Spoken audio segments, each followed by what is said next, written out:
Hello, my name is Ryan Byrne and welcome to EvolVR, a VR education tool to demonstrate ecosystems and evolutions of animals with procedural techniques.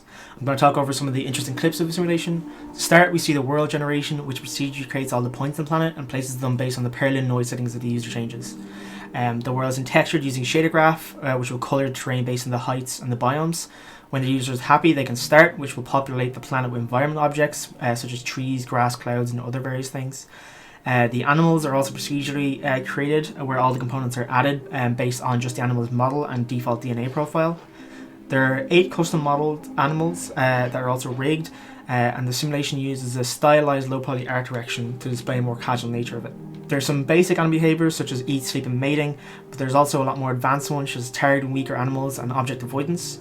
There's a working memory system where the animals can actually remember other animals and resources that they've sensed in the world, but then they will forget them after a certain time based on their memory loss rate.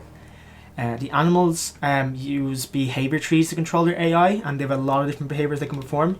Here we can see some pack behaviours where they will follow a leader and hunt prey as a group. This means they can target stronger animals when they work together as a pack. We can see there's a day-night system where the animals will actually sleep at night time, and we can observe the DNA of the animals on the tablet, and we can see how the stats have changed from the original generations as well. The user can also view the stats above the animals' heads to see their survival information as well as the behaviours they're performing. The animals are entirely animated with procedural animation using inverse kinematics. We can see that the feet will be moved to the correct position as the animal walks. The animals also face the direction they were moving, and there's a head animation to independently look at things they were focusing on around them.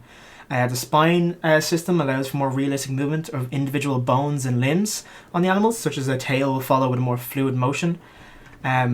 Here we can see some animal behaviours of the rabbit and chicken fighting. Normally this wouldn't happen, but when we investigate the rabbit's DNA, we can see it actually evolves to try eat meat, which caused this.